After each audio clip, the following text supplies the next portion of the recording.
of this FDP and to deliver this talk. Thank you very much and good evening to everyone.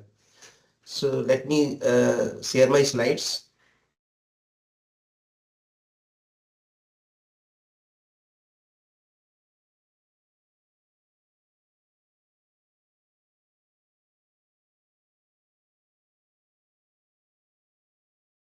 So are you able to see the slides? Yes, sir, it is visible. Okay. Thank you and good evening to everyone. So today's talk is on AI and signal processing for healthcare. In this talk, we will see use of signal processing together with machine learning for development of automated systems, which can be used for identification of the normal and abnormal signals. And specifically in this talk, we will see EEG electroencephalogram signals, EEG signals for schizophrenia diagnosis and brain-computer interfacing application, BCI. So actually, there is a lot of interest in the literature to understand the machine learning and what is happening with the machine learning based developed systems. And signal processing is one very important actually tool which help us to understand what is happening, how it is happening, what is features, how features are correlated, how features are discriminative. So like feature based engineering, where actually signal processing plays important role. So in this talk, we will see how this actually interpretation of the results can be done with the help of signal processing. And signal processing, if you see in a conventional way, then actually it is applied channel wise. Like if you see in real life, there are many scenarios where we have multiple signals at a time. But when we process them, we actually individually we process them, and that actually that has some limitations. So in this talk, we will see use of multi-channel signal processing, and this individual signal processing limitations will be highlighted. And in this multi-channel framework, we have actually our group has proposed multivariate iterative filtering that will be explained, and its two applications, schizophrenia diagnosis and the brain-computer interfacing will be explained. So and also signal processing, especially non-state signal processing, from the beginning, some background will be provided so that it will be easy to understand multi-channel signal processing concept. So with this background and also the kind of system that actually you will see in this talk, they have a lot of actually applications, specifically in rural areas where we have shortage of doctors, and such systems which are based on signal processing machine learning techniques can be used to detect the disease at initial level. And in the villages, sometimes we don't have doctors, or sometimes we have shortage of doctors. And such softwares, they are very useful for detecting the disease initial stage. And so timely treatment can be carried out. On the other hand, such systems are very useful for the doctors, neurologists in the urban areas, like hospitals, where they can actually help doctors to perform the efficient diagnosis, because doctors are less and patients are many. So there is a lot of applications. So with this background and also these softwares, in the form of program, they can be installed in the actually computers, software, smartphones, and the smartphone will become really smart, and nicely smart work can be done. That is actually healthcare applications. So with this background, let us start this talk. So first you will see what is transform. Then after that we will see Fourier transform. Then motivation for time frequency representation. And then we see iterative filtering, that is existing method. And then multivariate iterative filtering that was proposed by our group, that will be explained. And we will also demonstrate multivariate iterative filtering with the help of examples. Then we will see its two applications for detection of schizophrenia from electroencephalogram EEG signals. And second application is motor imaginary brain computer interfacing. And after that, we will actually see the conclusion based on these actually on this presentation. So transform, that is actually is very important part, and it's like these days you will find machine learning everywhere. Similarly, you will not find any area of science and technology where there are no signals. Everywhere signals are there, and once you have signals, then actually we use transform to understand the signals behavior, signals parameters in different domains. So there are two domains that are commonly used and commonly known, that is time and frequency domain.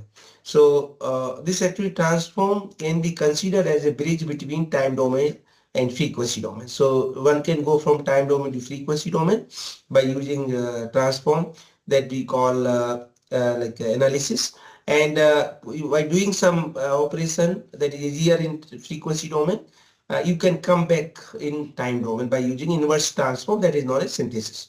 So this is actually one kind of bridge which help us to do a lot of processing from one domain to other domain, and by doing that certain processing we can come back in actual domain. There are many advantages of signal transforms, but here we will see some of the major advantages. So the first is transform provides hidden information about the original function or signal. So like what are the different frequency component present in the signal, which frequency is the major frequency, which frequency is the minor frequency, which frequency is corresponding to signal, which frequency is corresponding to noise, which frequency is corresponding to abnormality of the or disease. So actually that signals, they are output of the systems. And like when you study electroencephalogram EEG signals, indirectly we are studying actually brain, human brain, from which these signals are generated. Similarly, when you are studying ECG signal, electrocardiogram signal, indirectly we are studying the human heart, from which this signal is generated. So the signals we are studying to understand the system. So this is information when you have that actually that may give you the physiological interpretation of the disease, what is happening during that say disease, the signals for that particular system, maybe heart or brain. So that actually mechanism of that system can be understood with the help of signal processing. And transform help us to solve differential equation. As I mentioned that these signals we consider as output of the system. So these systems actually can be represented with the help of differential equation.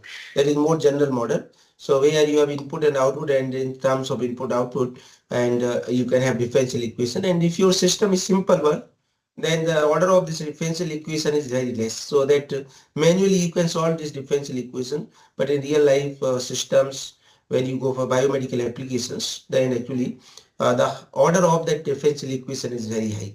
So that actually system is complicated, and for that we use transform to solve the differential equation or to understand the system and signals.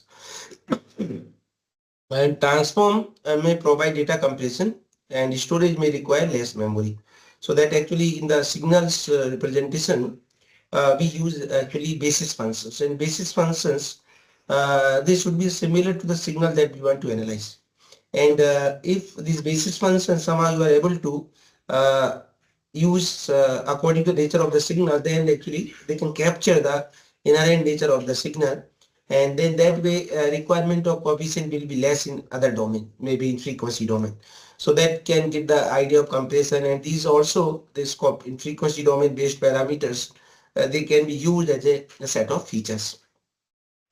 And this is actually like a selection of the spoon depends on the type of food. So if you want to have noodles, then use fork because your food is discontinuous, spoon is discontinuous. Similarly, according to signal, actually we use basis functions, and if you are having nicely selection of the basis functions according to signal, that helps a lot in the analysis. And some operations may be easier to apply in the transform domain. That is actually very important part.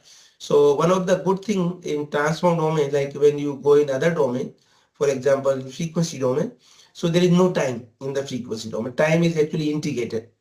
And when you are in time domain, there is no frequency domain. So they are disjoint. So many operations like convolution, when you implement in time domain, then we assume causality of the system. But if you implement them in the frequency domain, transform domain with the help of, for example, the convolution theorem, that convolution in time domain can be represented as multiplication in frequency domain. So that actually help us to do this convolution operation implementation without depending on time. So that actually many processing, many implementation of the signal related concepts can be done in the frequency domain without depending on time. So that is actually one of the beauty of the time transform domain representation. So the first actually this transform that was proposed in 1807 by Joseph Fourier, and actually Fourier he was from France, and he was very poor. His parents actually, his father was tailor, tailor by profession, not a mathematician. And when he was more than 4 years or some around 4 5 years, his parents died, and he is very poor, and he used to work in hostel. And old time there was no electricity like today we have, and the students actually in the hostel they used to use candles for study purpose, and this Fourier and remaining part of the candle they used to throw outside, and Fourier used to collect these small pieces of the candles in the daytime and used to make a big candle, and when night everybody was sleeping, Fourier used to study. And this Fourier, and he was not from noble birth, so society did not allow him to go to school, and he actually joined the French army, and from the French army he got an opportunity to come to École Polytechnique, that is in Paris, and where he was working on the prism, and he was from physics background. So he observed that when he passed this white light into prism, it decomposed into 7 components, simple colors. So he observed that this white light can be decomposed into simple colors or simple harmonics. Similarly, we can represent this complicated signal in terms of simple functions, simple signals.